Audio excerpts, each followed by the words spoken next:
Beautiful day, Patriots. How are you? Today is day 20 of the 88-step program of taking a notebook and physically writing down our goals so that we can see ourselves, so that we can study ourselves, so that we can get to know ourselves. God made each and every single one of us different.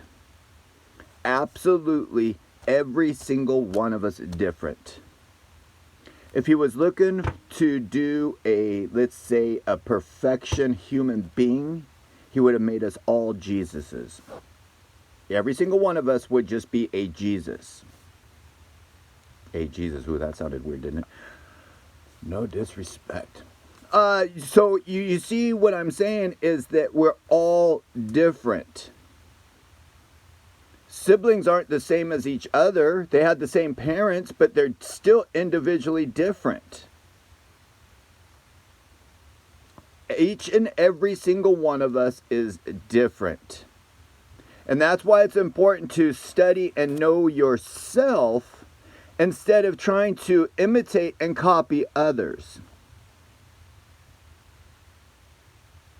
And a lot of times when we try to imitate and copy others, it's because what they physically have, and we say we want to be like them because I want to live in that house, I want to drive that car, I want to fly in that plane. Those are the things that I want, right? I mean, who doesn't want this? This is the thing, okay, when you ask somebody, what do you want? And then they give you an answer. It's like, duh. Who doesn't want that? Who in the world doesn't want that? I don't care if you say world peace. Duh. Everybody wants world peace. More money. Duh. Everybody wants more money. Duh. I want to travel more. Duh. Everybody wants those things. And so when we look and say, I want to be like that person over there, I'd say, duh, that's about as dumb as a thing can get from keeping you from understanding and knowing who you are.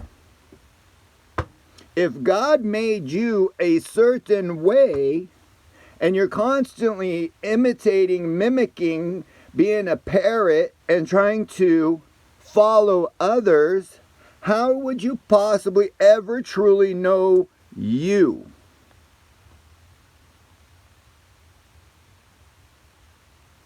If you did travel, would you have to take all of that money with you to show the people over there that this is who you are?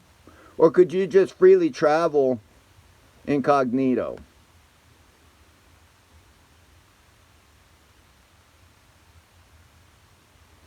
Kind of a weird example, but if when is a person really truly themselves? How do you see yourself? As I repeat from yesterday, how I see myself. I've had visions as a kid, just kind of the way things work out, and not everything you think comes true, or maybe there wasn't enough time, but there's been plenty of things in my life that seem to manifest, let's say that. And one of those things is from just the earliest age. As I repeat, since a teenager, I knew that I would be a motivational speaker. Now, how does a person go from point A to point B? I can remember as a teenager going, yeah, that's what I'm going to do. And then was so surprised that I couldn't just jump right in and do it. And then now that I'm in my 50s, I'm like, wait a minute, how could I talk in my 20s about life's experiences when I haven't even had any life's experiences? Does that kind of make sense? Now that I'm 55, I can talk about a few different things.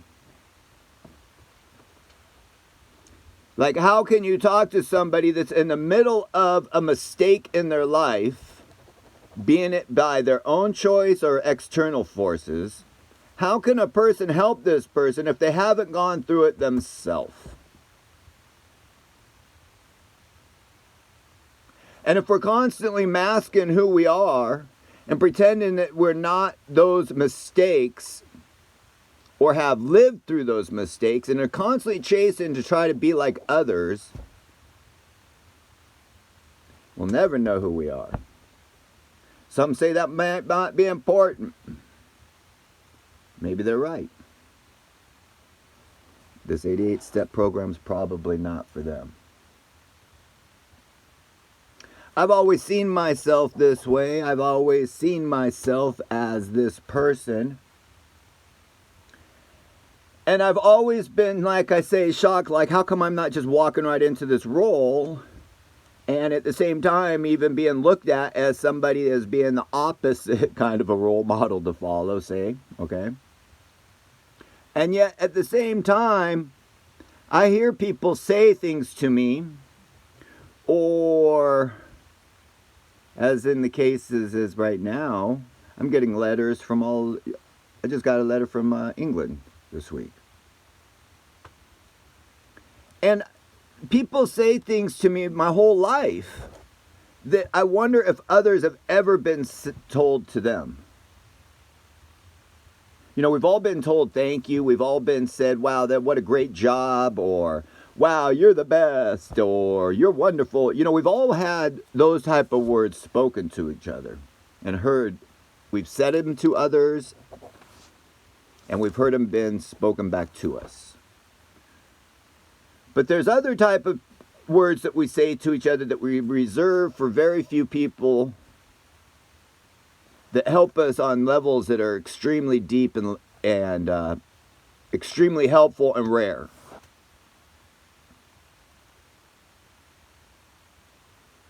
Hopefully you've never had to be in a position in your life that your despair is so bad that you needed some kind of someone to help you. So that you've never had to sit there and say, thank you so much for you helping me. Trying to give you credit for something that they did, let's say, in that sense. Because you cannot, as an individual, help somebody else. All you can do is be there for them. Show as an example. Understand their situation because maybe you've gone through it. Or help them in a way to go forward.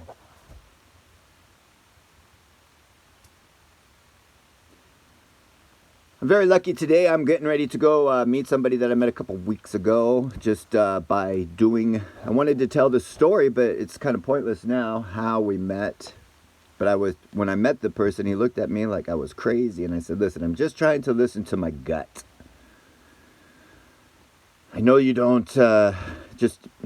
Bear with me. You'll never see me again. I'm just listening to my gut. So then we went away. I ordered a pizza. Was waiting. That person came back and was like, 10 minutes later, he's like, I'm so glad you're still here. How did you know? I'm like, I didn't know. I told you it was my gut. My gut said that this is what was required at this moment. And he goes, I know, but I didn't need it here. I needed it over there. And I go, I know it was my gut. So since that moment in time, a couple weeks ago, I've met him a few different times. And we've been discussing things and talking about how if we go and try to want to help people, it's not as simple and easy because you do it for no recognition. And you can't get recognized. And it's all for naught. You're doing it to fill your time instead of doing something pointless like watching TV. You're going to go do something pointless like help somebody else. Does it benefit you? Nope. Does TV watching all day help and benefit you? Nope. But does it somehow or another, by helping others, inspire someone else to inspire someone else to inspire someone else to inspire someone else? Can the world really be changed by just one person's actions? I've said my whole life, I'm here to change the world. I'm here by myself with Jesus Christ, God, and I'm going to change the world. What have you said your whole entire life, regardless of what others told you? All glory to God, all glory to Jesus. Amen.